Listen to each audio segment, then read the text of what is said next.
A imprensa argentina noticia um avanço do Internacional por Joaquim Correa, atacante argentino que está na Inter de Milão. Mas afinal, ele vem ou não? Vamos falar um pouquinho sobre essa negociação e também sobre reforços caseiros que o técnico Roger Machado está recebendo nos últimos dias, visando o começo da Libertadores e do Campeonato Brasileiro. A Federação Gaúcha também divulga a seleção gaúcha do Campeonato Gaúcho, ou os melhores do Gaúchão.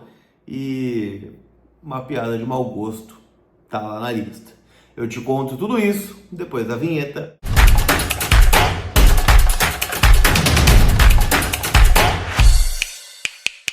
Tudo bem, gente? Vamos trocar uma ideia então, afinal, né? A gente tem algumas informações para falar sobre o Internacional, que segue a sua preparação para encarar o Flamengo, mas este vídeo ele vai falar um pouquinho mais sobre o extracampo.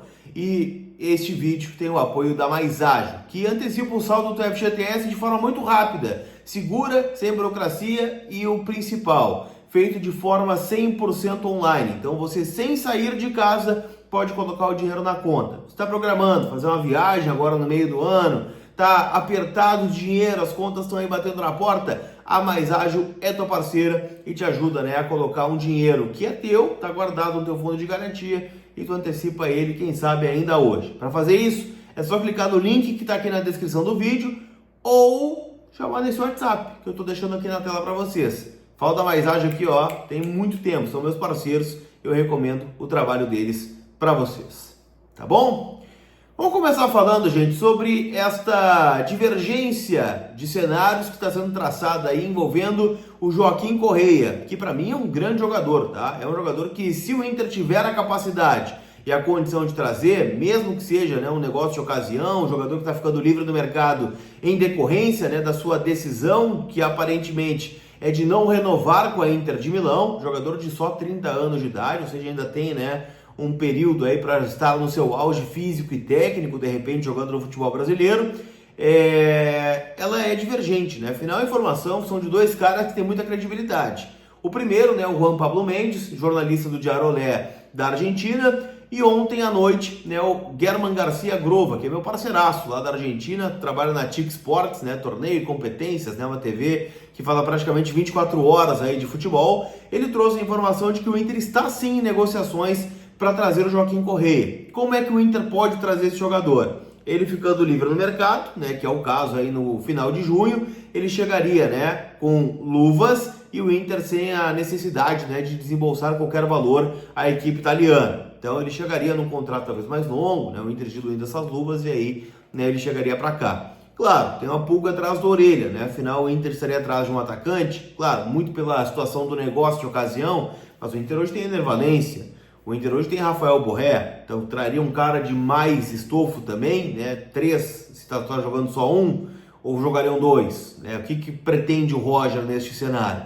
Mas enfim, tá? A informação que vem de lá é essa. E por outro lado, né, o presidente Alessandro Barcelos, né, foi entrevistado pela galera do Bola nas Costas, da Rádio Atlântida, e acabou descartando este nome, né? Mas também eu preciso lembrar que lá em meados de 2023... ele foi perguntado sobre o Ener Valencia na Rádio Grenal e disse, né, que garantia que ele não seria contratado.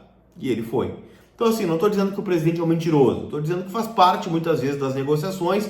Como é um jogador que vai ficar livre no mercado, tal como o Ener Valencia ficaria naquele momento e assinou um pré-contrato com o Inter, é muita concorrência. Então, se não vazar o nome, se for um negócio mais frio, tenho certeza, né, fica mais fácil de trazer o jogador. Então, vamos acompanhar, né? Como eu disse, os caras que estão trazendo essas informações sobre o Joaquim Correa são caras que têm credibilidade e não, né, barrigariam, assim, né, uma informação a custo zero. Então, vamos acompanhar, como eu disse, né, os desdobramentos desta negociação.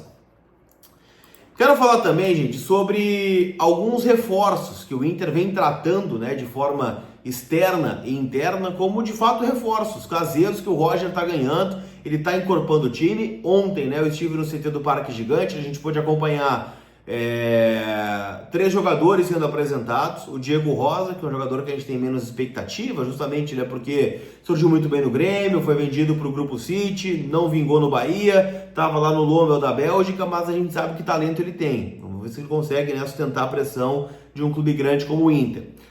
Mas ao mesmo tempo o Inter trouxe o Juninho, que é um zagueiro, né, que joga pelo lado esquerdo, que foi muito bem aqui quando passou no Bahia, no próprio Palmeiras, estava há muito tempo no futebol da Dinamarca, diz que chega adaptado para jogar, né, fisicamente falando, já que está há bastante tempo já treinando aqui no CT, e eu boto muita expectativa nesse jogador. E o Oscar Romero, que sempre foi um cara muito talentoso, né, o Romero sempre foi aquele jogador camisa 10, né, que tinha habilidade com lançamentos. Botam aí na rede social e a gente sabe que não dá para se basear só por melhores momentos, mas o cara que faz o que ele já fez, ele tem qualidade, ele tem bola.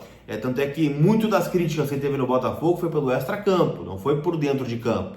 E óbvio, depois o Botafogo contrata um craque, que é o Almada, que hoje é titular da seleção argentina.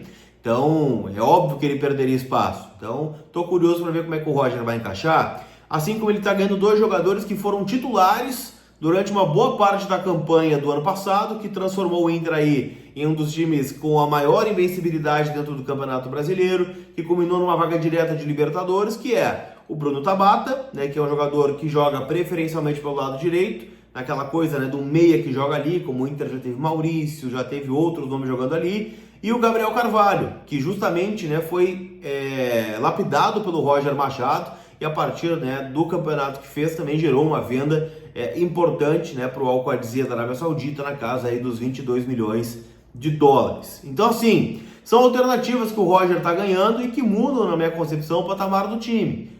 Hoje o Inter, durante o Campeonato Gaúcho, teve lá Wesley e Carboneiro, Wanderson e Vitinho. Hoje o Inter tem diversas alternativas para o lado do campo.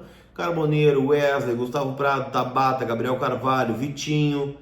Só que tem 6. Se eu quiser botar, né, Valência e Borré jogando juntos, o próprio Oscar Romero que pode fazer o lado do campo. Então isso também muda o time do Inter de patamar. Acho que isso é um ponto que todo mundo concorda, né? E tomara que o Roger consiga se achar dentro as opções que tem aí no momento. Pra gente fechar, eu quero trazer, né, a seleção do Campeonato Gaúcho, divulgada aí pela Federação Gaúcha de Futebol, né? A federação que não vai fazer aí um grande evento, né, falando sobre a festa, né, a premiação, aquela coisa toda, mas, né, foi divulgada a seleção que foi eleita aí, né, pelo pessoal que votou. Eu não votei na seleção, não fui convidado a votar, mas, né, sei que teve alguns jornalistas que votaram, né, talvez até capitães tenham votado. Enfim, o Inter tem 6 jogadores, tá? O goleiro é o Antony, e aqui acho que tá justo, né? O goleiro menos vazado da competição, não fez grandes defesas, mas também isso é mérito do setor defensivo. Lateral direito foi o Daniel do São José. Confesso que não vi, né, o gauchão do Daniel. O Brian Aguirre, de fato, fez um campeonato irregular, né? O João Pedro também não poderia estar, talvez, né, o lateral do Juventude, né, poderia aparecer, mas também acho que não teve nenhum grande destaque. Mas o São José colocou o Daniel aí na seleção. Vitão e Vitor Gabriel, a dupla de zaga, e o Bernabé fechando do lado esquerdo. Então acho que aqui tá justo. Fernando, que para mim foi o craque do campeonato, né, como volante, ao lado do Jadson do Juventude. Gostei muito do gauchão do Bruno Henrique, tá? Mas acho que tá ok o Jadson aqui também. Meio-campistas, Alan Patrick e o Jean Carlos do Juventude. Aqui eu acho que abriu um espaço pro Carboneiro, tá? Pelo que ele fez no campeonato estadual. E atacantes, prestem atenção. Galego do Ipiranga, e aqui beleza, foi o artilheiro, acho que é justo que o artilheiro seja na seleção. E Bright White do Grêmio. Eu quero lembrar que o Valência, na semifinal do Campeonato Gaúcho, fez 2 gols. E na final do campeonato, ele fez o gol do título. Então, entre semifinal e final, ele fez 3 gols. Sabe o que o Bright White fez? Nada. Fez 1 gol contra o Juventude no jogo de ida da Arena. E foi isso. Então, leão de fase classificatória, só para ter um jogador do Grêmio representado. Então, essa seleção aqui, para mim, morreu aqui, tá? O Bright White está na seleção e o Valência não. Para mim, não tem discussão. O Valência fez um campeonato muito melhor e merecia ser coroado, né, nesta nominata. O técnico Roger Machado do Inter e o craque, o Alan Patrick. Concorda? Não concorda? Deixa teu comentário aqui. E não esquece, né, que nesta quinta-feira, dia 27 de março, começa a decisão do Campeonato Paulista. Então tem Corinthians e Palmeiras, hoje 9h35 da noite, lá na Neoquímica Arena em São Paulo. Então vai lá e palpita, né, na final do Paulistão. E tem diversos outros jogos, né? Tem Barcelona em campo no Campeonato Espanhol. E também, né, vem o Brasileirão, tá cheio de novidades aí, a KTO com bônus e chance extra dentro do Campeonato Brasileiro, que vai começar já no final de semana com Flamengo e Inter. Então tem muita novidade para você palpitar e se divertir lá em kto.bet.br. Tá certo? Aquele abraço, a gente se vê. Fui!